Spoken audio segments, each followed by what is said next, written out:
بسم الله الرحمن الرحيم الحمد لله وكفى وسلام على عباده الذين اصطفى أما بعد فقال تعالى في القرآن الكريم بعد أعوذ بالله من الشيطان الرجيم بسم الله الرحمن الرحيم من المؤمنين رجال صدقوا ما عاهدوا الله عليه فمنهم من قضى نحبه ومنهم من ينتظر وما بدلوا تبديلا وقال النبي صلى الله عليه وسلم من يرد الله به خيرا يفقهه في الدين وقال النبي صلى الله عليه وسلم المرء على دين خليله فلينظر أحدكم من يخالل صدق الله وصدق رسول النبي الكريم ونحن على ذلك لمن الشاكرين والشاهدين والحمد لله رب العالمين.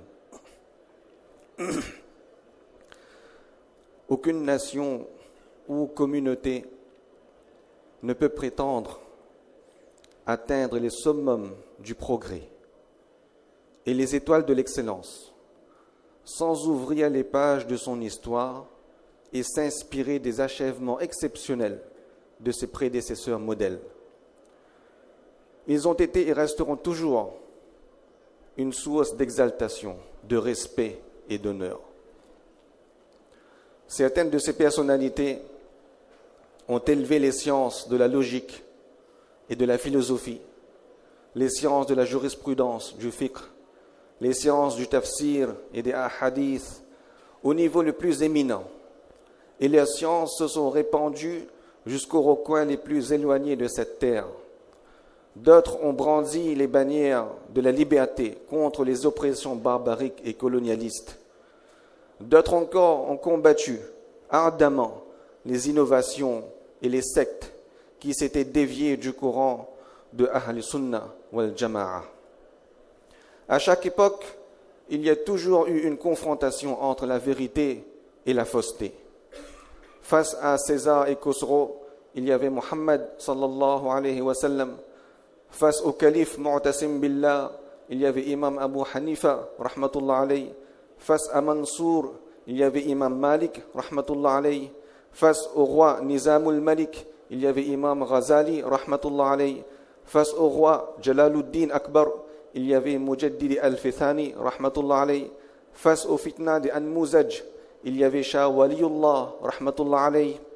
Face au fitna de Raja Ranjit Singh, il y avait Shah Ismail Shahid rahmatullah alayhi. Face au fitna des colonisateurs anglais, il y avait Shah Abdul Aziz rahmatullah alayhi, etc., etc. Ces savants, ces illustres monuments avaient 4 particularités parmi tant d'autres. La première spécificité, c'est al-i'tidal, le juste milieu, et particulièrement en ce qui concerne le respect de l'autre. Ils accordaient beaucoup de respect et d'honneur, sans partialité, à toutes les catégories du din et à leurs personnalités respectives, qu'ils soient dans la tariqa ou la sharia, que ce soit entre les fuqaha, les muhaddithin, les experts en jurisprudence, les experts en hadith, les mufassirin, les experts en commentaires du Coran, les mutakallimin, les experts en logique et philosophie, les usuliyin, experts dans tout ce qui a trait au fondement, aux bases de la science, des sciences du din, etc. Que ce soit entre les différents imams, Imam Malik, Abu Hanifa, Al-Shafi'i, Ahmad, rahimahullah, et bien d'autres grands savants. Il ne rabaissait aucun groupe de savants, ni n'attaquait des personnalités au profit d'autres. Il gardait toujours une modération et un juste milieu entre les extrêmes. L'extrême du culte de la personnalité et l'extrême du dénigrement des actions et de la piété des awliya. L'extrême du taqlid sclérosé et l'extrême du ijtihad à tout va. L'extrême du bid'a répréhensible et l'extrême de la pratique sans sagesse. Deuxième qualité qu'ils avaient, c'est la qualité du jami'iyya.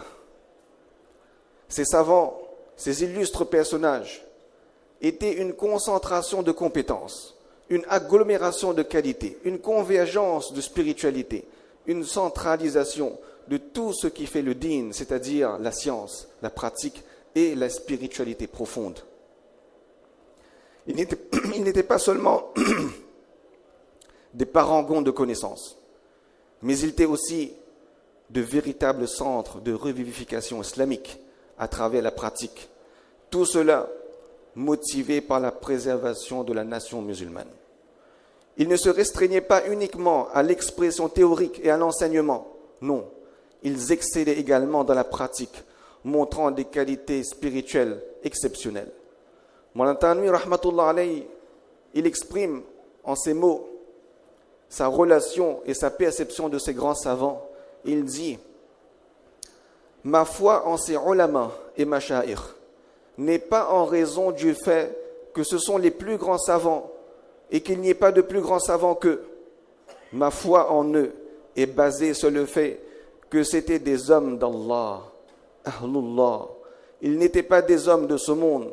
Ils étaient dénués de tout désir mondain, de tout désir de notoriété et de tout désir de richesse. Quoi qu'ils faisaient, c'était purement pour le din, même si les conséquences sont la destruction de leurs affaires personnelles. Troisième grande qualité qu'ils avaient, c'est la qualité du jamhuriya, c'est-à-dire l'esprit du consensus. L'obéissance, le ittiba' sunnah, suivre la sunna, était le marqueur de ces savants. Ils réfutaient et rejetaient tout ce qui était contraire au Coran et à la sunna, ou tout ce qui n'avait aucune base dans ces sources. Ils étaient attachés au consensus de la Ummah basé sur le Coran et la Sunna. Comme le hadith le dit, La tajtami'u ummati ala ad-dalala. Imam Sakhawi, rahmatullah alayhi, il explique que ce hadith est tout à fait acceptable et qui signifie il est impossible que la Ummah se réunisse sur la déviance. Et il s'attachait justement à ce corps commun de la Ummah qui était préservé de la déviance. Un historien britannique, M. Thompson, il rapporte, il dit qu'en Inde, à un moment donné où l'islam était en danger, environ 400 000 copies du Coran furent détruites et près de 14 000 ulama furent pendus. C'était une des pages les plus obscures de l'histoire de l'Inde. Mais malgré cela, malgré ce ravage, ce chaos, les savants ont su préserver leur religion. Et aujourd'hui, c'est cela notre défi. Comment préserver notre din pour les générations futures? On parle beaucoup du vivre ensemble à La Réunion, mais d'où vient cet héritage? Nos prédécesseurs se sont largement inspirés de l'héritage de ces illustres savants pour établir un islam juste et authentique à La Réunion. Alors on peut se poser la question, certes, mais pourquoi eux? Parce qu'ils avaient également une quatrième grande qualité, c'est la maqbouliyya, l'acceptation de la part d'Allah. Cheikh Zulfikar Naqshbandi, rahmatullah alayh, il dit j'ai voyagé près de 40 ans à travers le monde. Je suis allé dans les recoins les plus retirés de ce monde, même jusqu'en Sibérie. Je suis allé dans des endroits où les gens se réunissent, près de 100 000 touristes se réunissent pour voir un phénomène exceptionnel. Le soleil se coucher et immédiatement le soleil se lève. Des endroits où le jour dure 6 mois et où la nuit dure 6 mois. Et il dit, dans ces moindres recoins du monde, j'ai toujours rencontré quelqu'un qui était lié avec ces illustres savants ou qui faisait le khidmat du din. Concernant leurs œuvres, on va mentionner 3 éléments qui ne reflètent pas la réalité, toute la teneur de ce qu'ils ont laissé comme héritage, mais qui nous donnent un aperçu ou une idée, très bref. Mawlana Zakaria, rahmatullah alayhi, Cheikh al-Hadith, rahmatullah alayhi, qui est connu, bien connu, l'auteur de Fazal et A'mal, le kitab qu'on lit, Muntakhab, également, entre autres, il y a également Fazal et Sadaqa, Fazal et Ramadan, etc. Il a écrit un commentaire du Mu'atta de Imam Malik, rahmatullah alayhi. Le Mu'atta de Imam Malik, c'est une compilation de hadiths. Ce commentaire qui s'intitule Awjazul Masalik fait 17 volumes. Et ce n'est pas des petits livres, c'est des gros livres. 17 volumes. Et ce Mu'atta, il est une référence dans le rite malikite. Et Mawlana Zakaria, rahmatullah alayhi, il est un muhaddis du rite hanafite. Un hanafi qui écrit un commentaire de hadith malikite, utilisé par les savants malikites. Alors les savants arabes d'obédience malikite furent tellement impressionnés de son ouvrage, de son œuvre, que l'un d'eux une fois dit Mu'allifuhu fi ghayatil insaf wa tajarrud, que l'auteur de ce livre, c'est-à-dire Mawlana Zakaria rahmatullah alayhi, a été scrupuleusement équitable et à aucun moment il n'a été injuste. À aucun moment il n'a essayé de donner prédominance sur un mazhab par rapport à un autre injustement. Allama Ali Misri rahmatullah alayhi al-Hanbali, qui est de l'Égypte, une fois il assista au cours de Maulana Allama Shah Kashmiri rahmatullah alayhi. C'était une bibliothèque ambulante. Maulana Kashmiri rahmatullah alayhi, une bibliothèque ambulante. Une personne qui est capable de se rappeler 40 ans après ce qu'il a lu une fois d'un coup d'œil dans une librairie et de se rappeler dans quel livre, quelle page et à quel endroit de l'étagère. Ce Maulana Allama Kashmiri rahmatullah alayhi était en train de faire un cours et il parlait en arabe. Et Maulana Allama Ali Misri rahmatullah alayhi, qui est un grand savant d'Égypte, qui avait mémorisé Bukhari Sharif et Muslim Sharif par cœur. Le livre de Al-Bukhari et le livre de Muslim Sharif, il connaissait par cœur. Hafiz de Bukhari Sharif et de Muslim Sharif, plusieurs milliers de hadiths. Alors ce cheikh Ali Al-Misri rahmatullah alayhi, lorsqu'il a écouté le cours, ensuite, à la fin, qu'est-ce qu'il a dit? Il a fait comme remarque, il a dit, je pense que, ça c'est mon opinion, que j'ai parcouru le monde en entier et j'ai vu des savants. Et combien de savants j'ai vu? Mais je n'ai jamais vu un savant tel Maulana Kashmiri rahmatullah alayhi.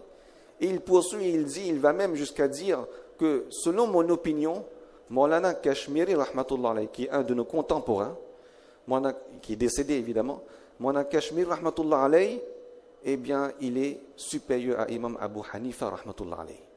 Ça, c'est son opinion. Alors, lorsque cette parole a atterri dans l'oreille de Maulana Kashmiri rahmatullah alayhi par humilité, il a fait la remarque suivante, il a dit non, nous-mêmes, nous ne sommes même pas capables de comprendre le ijtihad de Imam Abu Hanifa, c'est-à-dire de comprendre la profondeur de son analyse juridique, par humilité. Mais c'est pour vous faire comprendre que c'est l'appréciation d'un savant arabe sur Maulana Kashmiri rahmatullah alayhi parmi nos pieux prédécesseurs et savants. Deux autres œuvres qui montrent comment ils ont su répondre aux besoins et à la nécessité du contexte. Allama Zafar Ahmad Othmani rahmatullah alayhi, il a écrit une œuvre monumentale, I'la us-Sunan. C'est un condensé qui décrit toute la sunna et le masla avec l'appui des hadiths. Ça lui a pris 20 ans. Et c'est constitué de 20 ouvrages, 20 volumes. Ce livre, cet ouvrage est présent aujourd'hui dans les bibliothèques arabes. À Medina, Sharif, la Masjid Nabawi, sallallahu alayhi wa sallam, en haut de la Masjid, il y a une bibliothèque où les étudiants de Medina viennent étudier, faire leurs recherches, etc. Dans cette bibliothèque, vous allez trouver plusieurs exemplaires du I'la us-Sunan de Maulana Zafar Ahmad Othmani rahmatullah alayhi, écrit en arabe. Cheikh Abdul Fattah Abu Ghudda rahmatullah alayhi, qui est un savant de Riyad, qui est décédé, il dit « Aucun ouvrage de ce type du XIVe siècle ne peut égaler cet ouvrage du I'la us-Sunan ». Un autre savant, Cheikh Rahmatullah Kiranwi Rahmatullah alayh, il a écrit un livre sur les religions comparatives pour établir la véracité de l'islam dans un schéma, dans un format de dialogue interreligieux. Le London Times, un journal anglais, écrit: si ce livre de Mawlana Kirani Rahmatullah alayh était propagé dans le monde, alors probablement il n'y aurait eu que des musulmans dans le monde. Et aujourd'hui, un résumé de cet ouvrage existe en français et est intitulé « Manifestation de la vérité ». Mufti Taqi Rahmatullah alayh, il dit qu'il faut vivre avec ces personnalités, il faut vivre avec eux pour comprendre leur philosophie. Ce n'est pas que la science, mais il y a aussi la pratique et la manière de voir les choses. Et si nous n'avons pas la possibilité de le faire, de s'asseoir en leur compagnie, alors qu'on les découvre à travers leurs écrits. Leur héritage a traversé les siècles et continue jusqu'à aujourd'hui d'influencer les grandes branches du dîn, telles que le ta'lim, la da'wa, les étiquettes sociales, la législation, l'exercice religieux, la rectification et la perfection spirituelle, la fraternité humaine, la solidarité musulmane et intercommunautaire, et bien d'autres. Ce même héritage a produit et guidé des dizaines de milliers de huffaz, de ulama, d'orateurs, de théologiens, de muftis, de qazis, de soufis, de chercheurs qui se sont éparpillés à travers le monde et qui constituent des relais pour cette formidable richesse religieuse. À partir de là, d'autres serviteurs d'Allah subhanahu wa ta'ala ont continué à porter leur science et leur spiritualité pour faire face aux différents défis contemporains, créant ainsi une véritable nébuleuse, unique en son genre dans l'univers de l'effort du dîn. Il serait impossible pour nous de les mentionner tous, ni d'apprécier à sa juste valeur la grandeur de ces personnages en quelques minutes. Car comme dit Mufti Taqi Osmani Rahmatullah alayh, il faut vivre avec eux et explorer leurs écrits pour les connaître. Nous nous efforcerons donc, dans les minutes qui suivent, de vous présenter un petit échantillon de ces illustres savants qui ont influencé notre histoire. Nous aborderons donc maintenant, Inch'Allah, quelques personnalités et les points marquants, exceptionnels de ces personnalités. On n'a pas beaucoup de temps, j'aborderai un personnage et Inch'Allah, après moi, Mawlana Ishaq, Inch'Allah, abordera un à deux autres personnages dans le cadre de notre programme, Inch'Allah.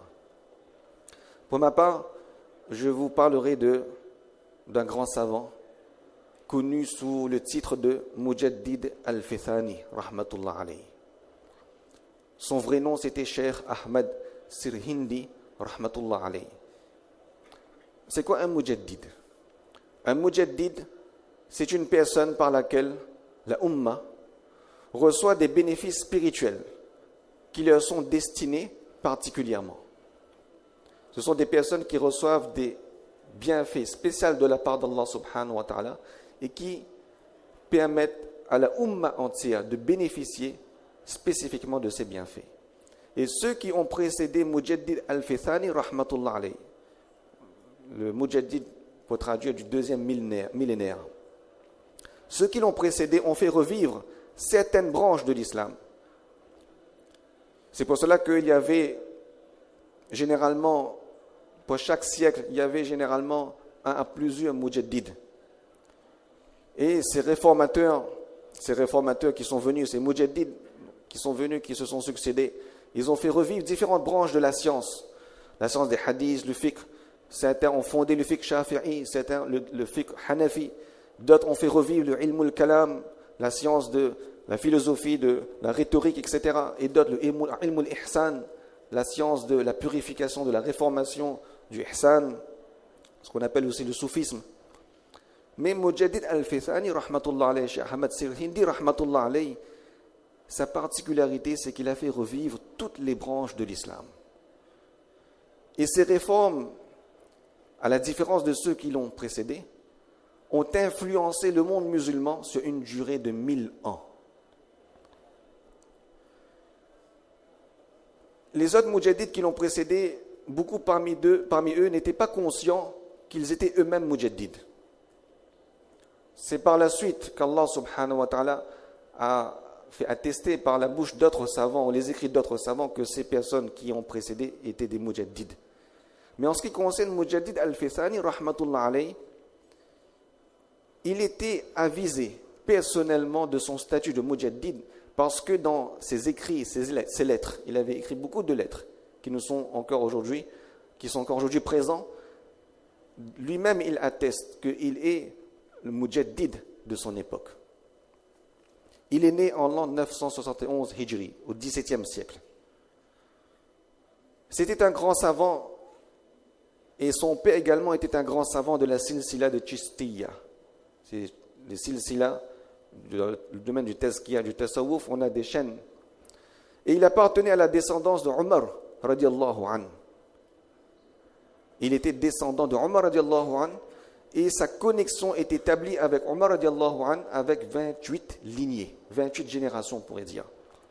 Et son lien avec Rasulullah sallallahu alayhi wa sallam est établi par 21 intermédiaires dans la silsila Naqshbandi, 25 dans la silsila Qadri et 27 dans la silsila Chisti. Ce sont les différentes chaînes du tasawwuf qui mènent jusqu'à Rasulullah sallallahu alayhi wa sallam. Et oui, même dans ce domaine, il y a des chaînes qui mènent directement jusqu'à Rasulullah sallallahu alayhi wa sallam, ce qui nous montre que ça aussi c'est une science qui vient de Rasulullah sallallahu alayhi wa sallam.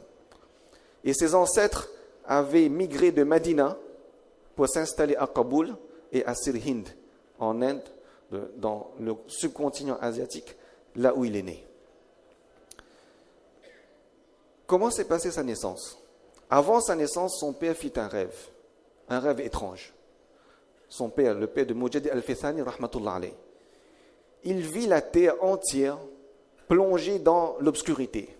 Et des animaux, des porcs, des singes, des ours détruisaient la race humaine dans son rêve.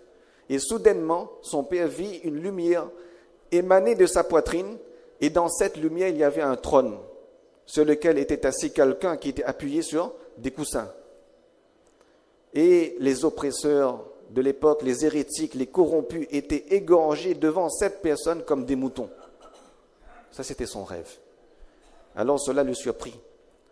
Et dans ce rêve, donc, il entendit à ce moment-là une voix qui lisait le verset du Coran, Qul ja'al haqqu wa zahaqal batil, que certainement la vérité est venue et l'obscurité, le batil est parti.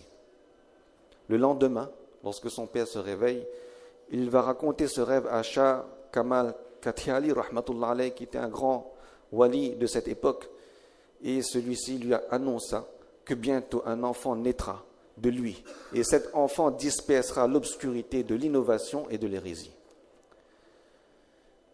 Bien sûr, c'est Cheikh Ahmad Sirhindi, rahmatullah alayh, qui est né. Après sa naissance, il reçut une éducation islamique et il mémorisa le Coran dès son jeune âge. À l'âge de 17 ans, il compléta son éducation spirituelle et ilmi, même les sens du tafsir, de hadith, de la philosophie. À l'âge de 36 ans, il se rendit à Delhi. Et là, il rejoignit le grand cheikh Naqshbandi, Cheikh Baqi Billah, rahmatullah alayh. Cheikh Baqi Billah, qui est un summum dans le wilayat, dans la piété, fut très impressionné par les progrès spirituels de Mujaddid al-Fithani, rahmatullah alayh. Alors que Mujaddid al-Fithani, rahmatullah alayh, n'a rencontré Cheikh Baqi Billah qu'à 3 occasions, qu'à 3 moments. Et regardez sa progression durant ces 3 rencontres avec Cheikh Baqi Billah.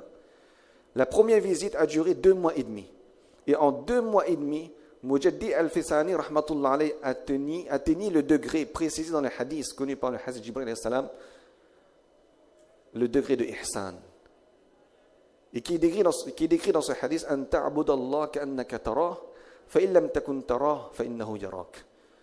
C'est le degré ultime, le plus élevé dans la spiritualité, où on adore Allah subhanahu wa ta'ala comme si on le voit, et si on ne le voit pas, il nous voit, c'est-à-dire qu'on a une présence permanente d'Allah subhanahu wa ta'ala en nous. En 2 mois et demi, il atteint ce niveau. Un isbat complet. À la deuxième rencontre, Cheikh Baqi Billah lui accorda le khilafat, c'est-à-dire cette aptitude à initier et guider ceux qui le souhaitent dans le chemin qui mène vers Allah. C'est, on va dire, une voie royale et facile pour aller vers Allah subhanahu wa ta'ala. À la deuxième rencontre, il reçut son khilafat. Et à la troisième rencontre, Khaja Baqi Billah rahmatullah alayhi lui donna de grandes nouvelles sur ses degrés spirituels et lui accorda une attention, un tawajjuh spécifique qui n'était accordé à personne d'autre. Il était devenu quelqu'un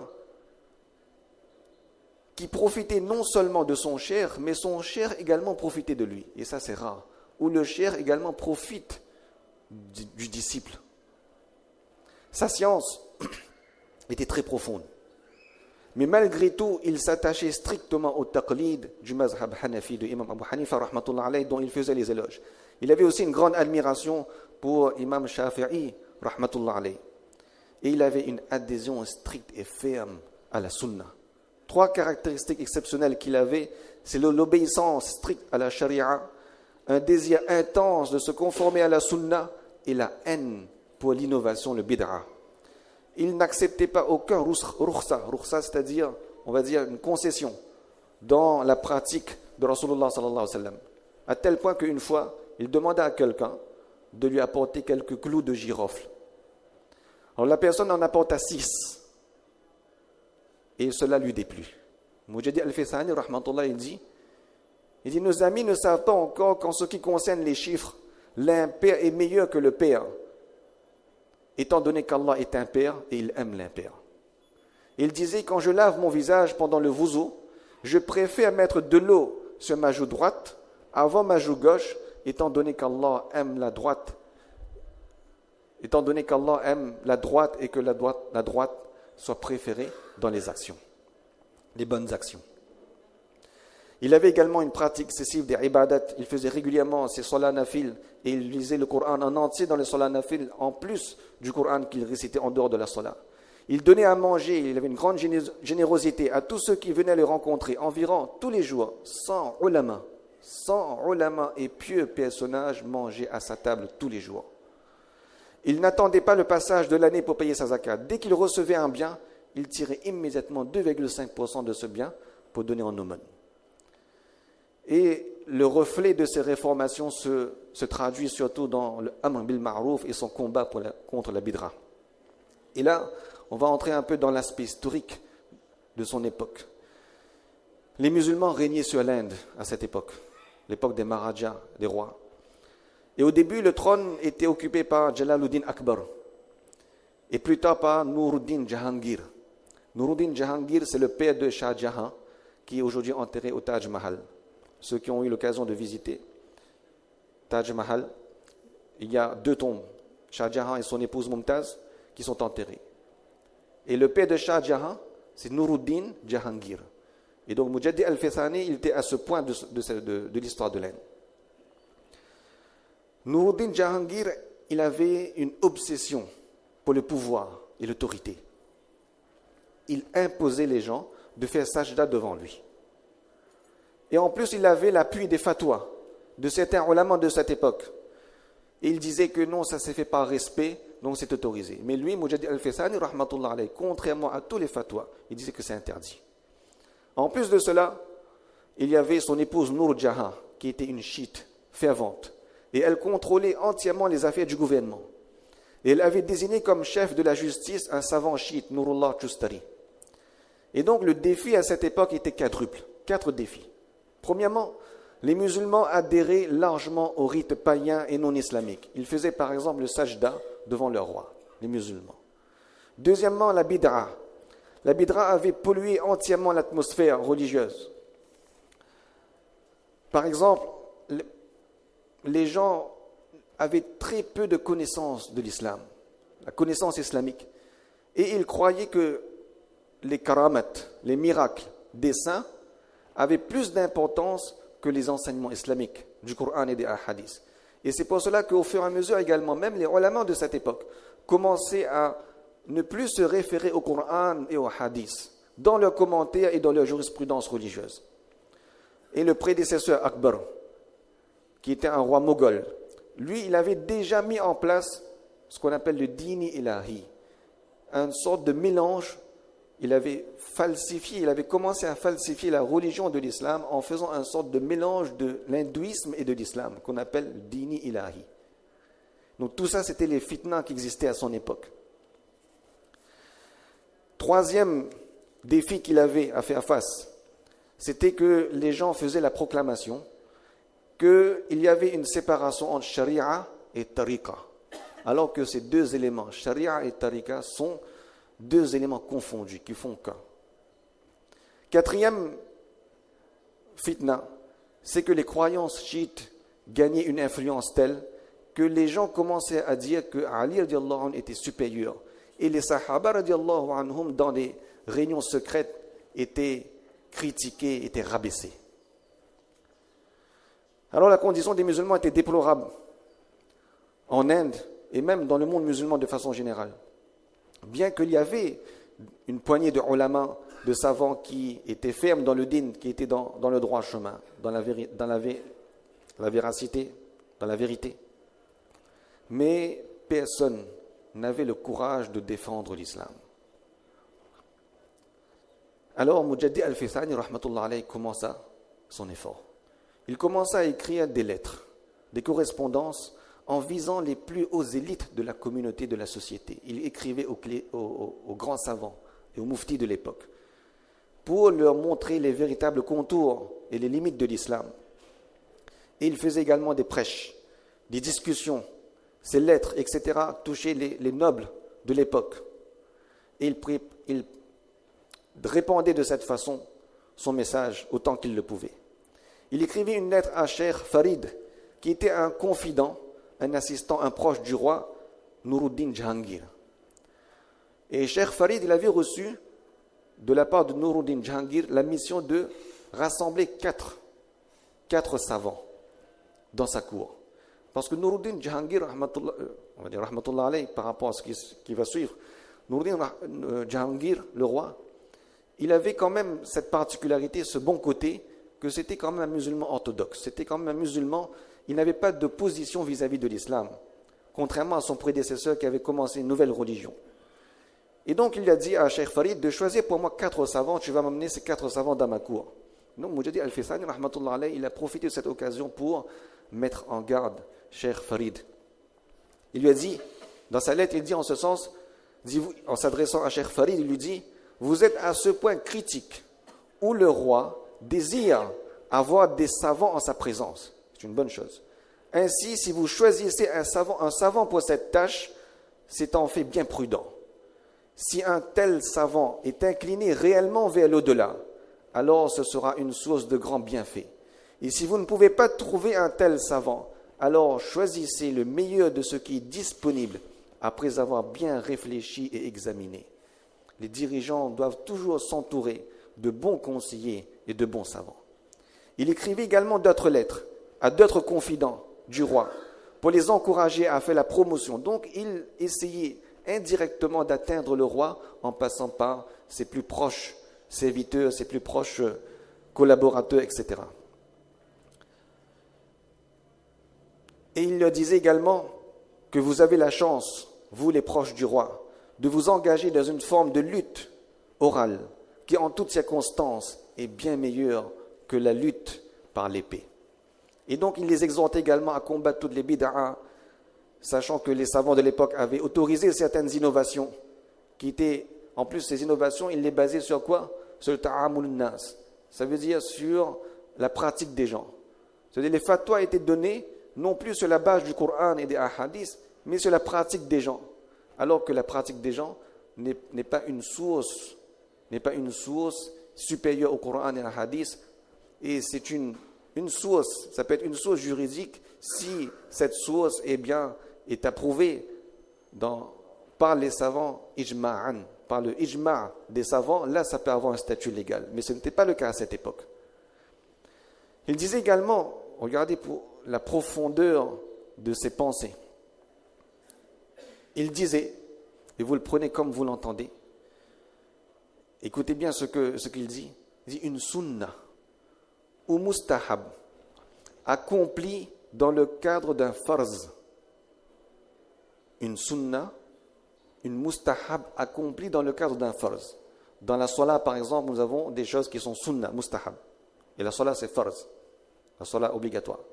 Une sunna ou mustahab accomplie dans l'exécution d'une action farz. Ou bien, encore, se préserver d'une action makruh tanzihi. Le makruh tanzihi, c'est une action qui est répréhensible, mais qui n'entraîne pas le péché. Mais c'est répréhensible. Avait plus de supériorité que d'accomplir des milliers d'actions nafil. Que d'accomplir le zikr, la méditation, la réflexion, le tawajjuh. Une action sunna, mustahab, dans un faraz a plus d'importance que des milliers d'actions nafil. Alors qu'en est-il de l'abstention des actions qui sont considérées makruh, tahrimi? Alors durant le début de sa campagne contre le mal, il a eu en face de lui beaucoup d'animosité et d'opposition. Mais il resta ferme. Il est à un tel point qu'il était devenu, par son influence, une menace pour les ignorants et pour les faux soufis qui se proclamaient soufis, etc. Et il commençait à comploter contre lui, à manigancer contre lui, à faire une propagande contre lui.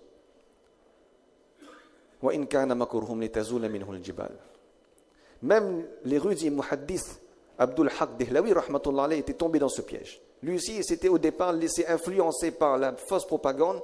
Il était contre Mujaddid al-Fithani rahmatullah alayhi. Mais plus tard, il changea d'avis. Parce que les gens faisaient quoi? Changer les propos de Mujaddid al-Fithani rahmatullah alayhi. Les gens commençaient à dire qu'il était que Mujaddid al-Fithani affirmait lui-même qu'il était supérieur à Abu Bakr radiyallahu anhu, alors que ce n'était pas ainsi. Il disait jamais ça. Mais il complotait contre lui.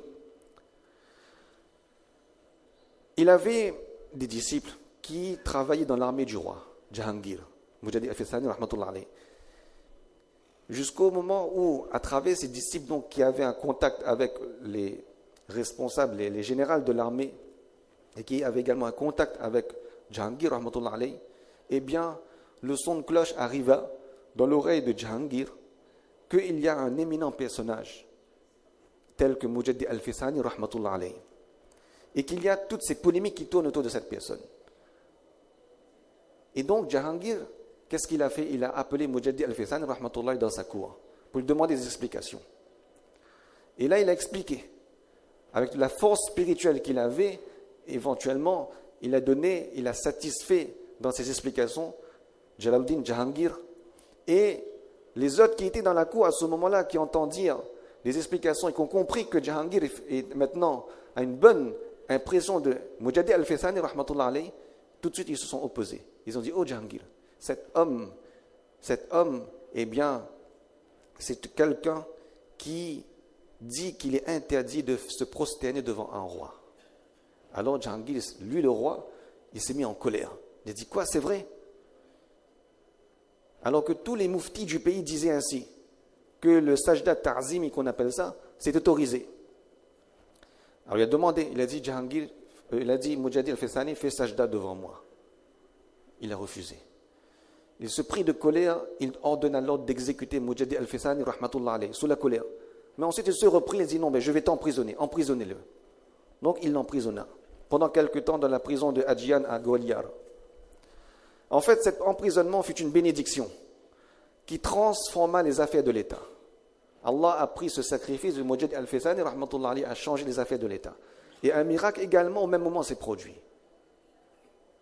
C'est qu'une nuit, alors que Mujaddid al-Fithani rahmatullah alayhi était en prison, le roi Jahangir vit en rêve Rasulullah sallallahu alayhi wa sallam. Et dans le rêve, Rasulullah sallallahu alayhi wa sallam, il exprime un remords, un regret en mordant ses doigts. Et il dit: oh Jahangir, vous avez emprisonné une telle personnalité? Le lendemain, le roi ordonna immédiatement sa libération. Mais comme ses ennemis ne cessaient d'influencer le roi Jahangir, ils ont réussi quand même à convaincre le roi de garder Mujaddid al-Fithani rahmatullah alayhi sous sa garde. Ça veut dire qu'il soit en permanence surveillé par les gardes. Donc ça ne le gênait pas. Mais au contraire, cela lui permettait d'être dans la proximité de Jahangir. et de continuer à faire son da'wah et à faire son tawajjuh et à faire son travail sur le cœur de Jahangir. À tel point que lorsqu'il resta dans la compagnie de Jahangir, il laissa une influence tellement profonde que le roi changea totalement sa vie. Et il a changé tellement sa vie, un roi qui était intoxiqué par l'autorité, par le pouvoir, qui demandait aux gens de faire sajda devant lui, que ce même roi, au moment de mourir, qu'est-ce qu'il dit? Je n'ai rien accompli de bien durant ma vie qui pourrait être une base pour ma sauvegarde dans l'au-delà. Et il est parti dans cet état spirituel, Jahangir. Donc aujourd'hui, les hindous, ils ne décrivent pas cette histoire de Jahangir de cette façon. Lorsque vous regardez, vous visitez ces endroits et vous regardez tous les récits historiques, ils ne mentionnent pas ça. On n'a pas besoin de ça. Allah est là pour honorer nos savants. Il devint donc, ce Jahangir, il devint donc un grand roi lorsqu'il est décédé. Jahangir devint donc un grand roi lorsqu'il est décédé, oui. Et il a laissé comme fils Shah Jahan. Et le petit-fils, le fils de Shah Jahan, qui s'appelait Aurangzeb. Donc, le petit-fils de Jahangir, ou le fils de Shah Jahan qui est enterré au Taj Mahal. Il s'appelait Aurangzeb. Aurangzeb était un tel roi, tellement pieux et tellement bon, tellement bénéfique pour l'islam. Si vous lisez sa période, la période de son règne, subhanallah, il a tellement fait pour l'islam et pour les savants que c'est durant son époque qu'il a ordonné la compilation, c'est un exemple du Fatawa Alamgiri. C'est une compilation de Fatawa qui aujourd'hui sert encore de référence dans le fiqh hanafi. Ça, c'est le résultat de l'effort de Mujaddid al-Fithani, rahmatullah alayhi, qui a travaillé sur Jahangir et qui a combattu toutes les bid'ah et les innovations et toutes les obscurités de son époque. Et sur des générations, en passant par Aurangzeb et jusqu'aujourd'hui, nous profitons des lumières, et des sacrifices et des œuvres de Mujaddid al-Fithani, rahmatullah alayhi, qu'Allah nous donne le tawfiq de bénéficier pleinement de ces savants. Il y a beaucoup de choses à dire de ces lettres, les lumières qui sortent de ces lettres, subhanallah.